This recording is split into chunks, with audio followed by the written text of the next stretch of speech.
أحسنت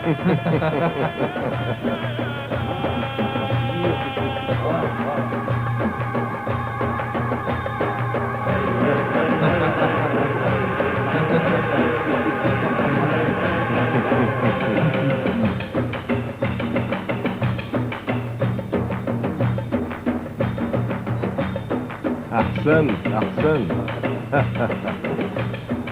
أحسنت أحسنت تفضلوا تفضلوا. والله لا أريد غير مسرة المسلمين وصلاحهم ورضا رب العالمين، وأن عليا بن موسى لو لم يقبل بالخلافة فسيضطر لقبول ولاية العهد. إنني قلت له إن أمير المؤمنين يرى فيك أخا وخليفة له، وأن منزلته منك كمنزلة هارون من موسى. إن العباسيين في بغداد يثورون ضدي ويطالبون بإسقاط حكمي لمحبتي لعلي بن موسى، إلا أن أبا الحسن لا يبغي سوى إضعافك والاستهانة لك. لن يرد على رسالتك مذ كان في المدينة، وقد مر 40 يوما على تواجده في مرو، ولم يلب بعد طلباتك أبدا أيها الأمير. إنه طلب مني أن أدعوك لتتركه وشأنه. لا والله، إن الناس يريدون رضا آل محمد وأنا أرى فيه رضا آل محمد. أمرت بضرب نقود باسمه. عجيب أمرك، فآباؤك قتلوا آباءه وأنت تدعوه إلى الخلافة؟ وأنت يا ابن مهران تقول ما يقوله أبو الحسن، وما أنت إلا عدوه وعدو المقربين إليه. إنه يتشبث باستشهاد آبائه محاولا جذب قلوب الناس إليه، ولكن لماذا أنت؟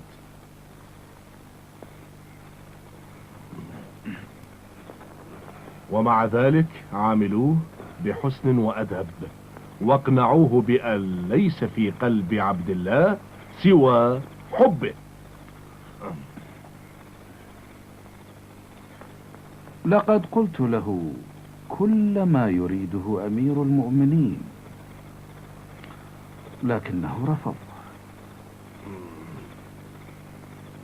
إن علي بن موسى ليس حرا في قبول ما طلبت منه، بل هو مرغم عليه، كما كان أبوه علي بن أبي طالب مجبرا على الاشتراك في الشورى والانصياع إلى قراره.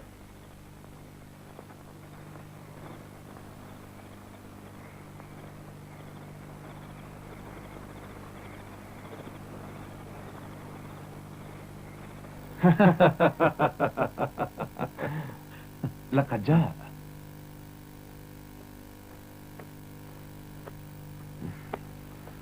ها يا ابن عمران، أراك قلقا. سمعت أن ذا الرياستين قد فرض على أبي الحسن الانصياع لطلب الأمير، أليس كذلك؟ قبل بها. ماذا؟ بالخلافة؟ بولاية العهد. شكرا لله. أتشكر الله؟ شكرا على رفضه الخلافة. لا تكن غبيا يا رجل. كيف قبل بذلك؟ أبتهديد الفضل؟ لا يا جلودي، هؤلاء لا يخافون من الموت. لا شك أنه يضمر لنا شيئا ليس في صالحنا. شيئا؟ أي شيء هذا؟ عرفت ذلك من خلال كتابه هذا. ما هذا؟ إنها شروط علي بن موسى التي كتبها بخطه خلف كتاب ولاية العهد.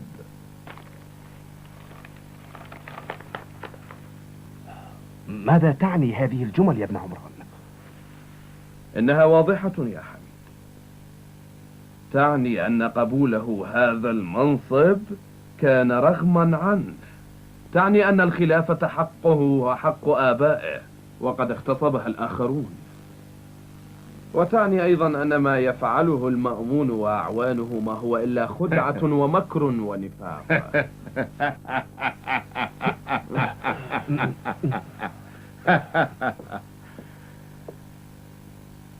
دع ابن عمران يفكر هكذا، دعه يفكر هكذا.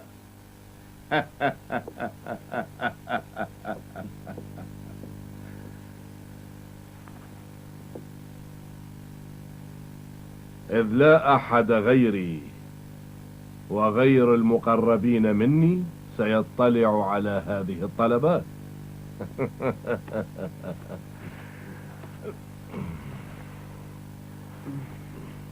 تفضلوا.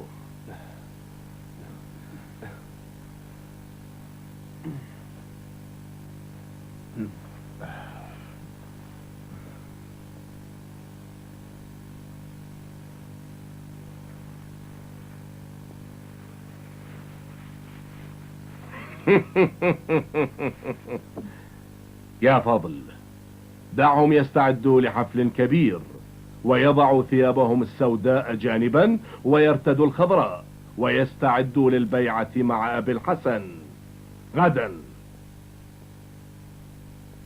أسقني.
اكتبوا وأعلموا الناس في أقصى المناطق التي أحكمها أنني ارتديت من اليوم الثوب الأخضر وتخليت عن الأسود، وانتخبت علي بن موسى الذي رضاه من رضا آل محمد وليا للعهد وخليفة لي من بعدي.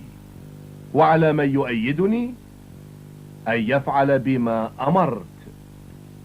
لكن لعلي بن موسى شرطا آخر غير الذي حرره خلف كتاب الخلافة لأمير المؤمنين. وما هو؟ هو أن لا يتدخل في شؤون الإمارة، أي لا يعين أحدا في منصب ولا يقوم بعزل أحد، ولا يعنيه أمر الحكومة ولا شؤون الديوان. قبلت ذلك، قبلت الأمر كله. يا عباس، تعال يا ولدي، تقدم وبايع ابن عمك بالخلافة من بعدي، واعلموا أن عباسا هذا ولدي هو أول من يبايع خليفتي من بعدي.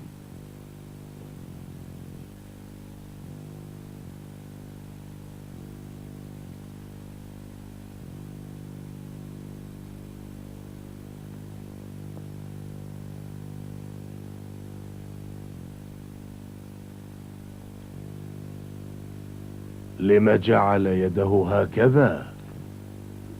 سمعت أن رسول الله كان يبايع هكذا. يا ابن العم، تقبل من ابن عباس بيعته واخطب فينا. لقرابتنا من رسول الله حق لنا عليكم، ولكم من أجله علينا حق، فمتى ما أديتم حقوقنا التي عليكم أدينا حقوقكم التي علينا، وحسبي الله ونعم الوكيل. نحن خسرنا المعركة كلها والخلافة وتخلينا عن كل ما كان لنا. إذا ماذا يقول ابن الرشيد؟ هذه هي رسالته إلى بني العباس في بغداد.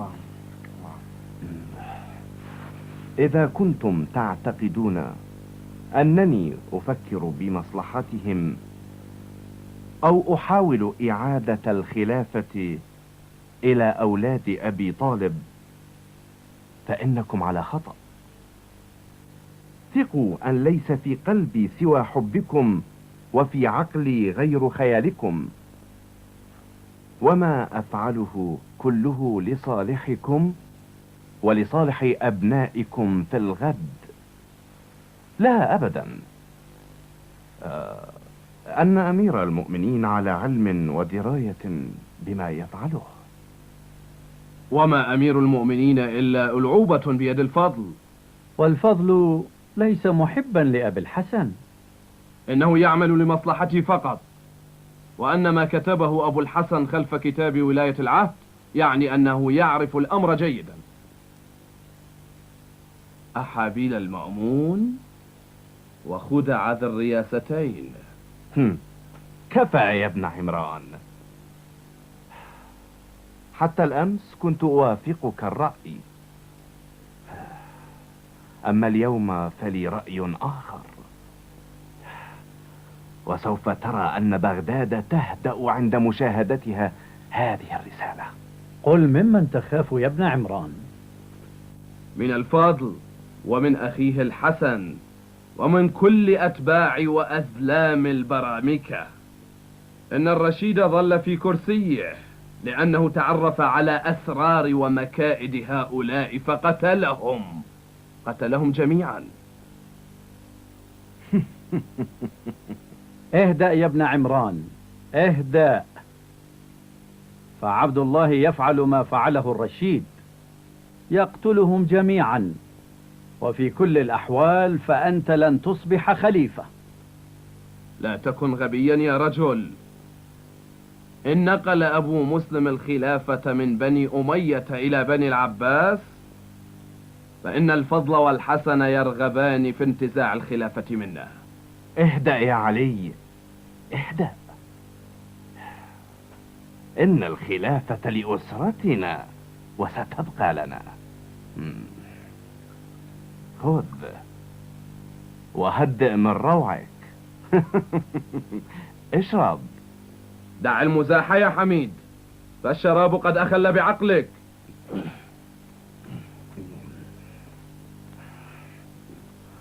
لا تقلق يا ابن عمران، لقد قلت إن الخلافة لنا وستبقى بأيدينا، حتى وإن اضطررنا، وكما فعل الرشيد والآخرون فبنوا تلالا من جثث العلويين إلى أن نبني منارة من رؤوسهم. حقا يا ابن عمران، هل سمعت أن صلاة العيد سيؤمها علي بن موسى؟ هذا ما أراده أمير المؤمنين.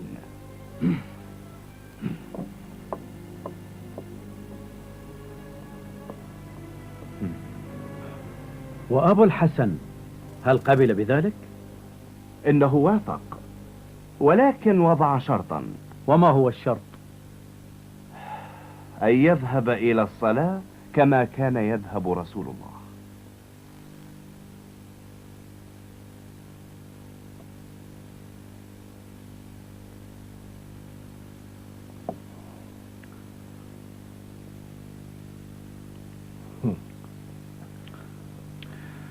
إن دعوتك أبا الحسن لإقامة صلاة العيد ليست في محلها، إذ إن الخليفة هو الذي يؤم صلاة العيد.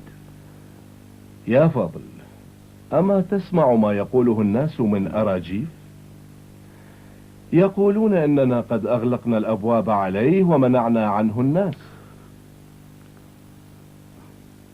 ذلك من أجل الحفاظ على الخلافة، ولو لم يفعل الأمير ذلك. أعلم ذلك، كانوا يجتمعون حوله ويثورون وتحدث فوضى. أما غدا فأبو الحسن سيحضر بين الناس ويجلس بأبهة تفوق أبهة الخليفة، وعندما يراه الناس بزي السلاطين سرعان ما ينسون هذا الزاهد المتعبد المطلق للدنيا.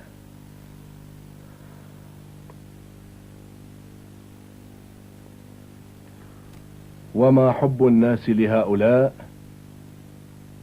إلا لمرافقتهم المساكين والفقراء وإطعامهم، وحين يرتدي كالسلاطين ويشرب مثلهم ويجلس سوف يبتعدون عنه.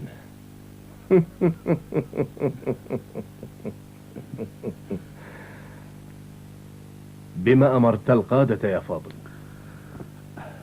بارتداء أفخر الثياب وامتطاء أحسن الجياد، وأمرت أن يعدوا لأبي الحسن أجمل جياد الإسطبل، ولا ينقصه إلا تاج كسرى فقط. إن الناس قد صنعوا من هؤلاء ملائكة. علينا أن نهبط بهذا الكائن السماوي ونذيقه طعم الدنيا ونعرفه على الجميع، وغدا سأحمل هذا الملك الطاهر إلى ضيافة هذه الدنيا. إن الناس لا يعجبهم عباد الدنيا يا فاضل، لقد جربت ذلك. هذا هو أكبر درس للتاريخ يتجاهله الحكام والسلاطين أيها الأمير.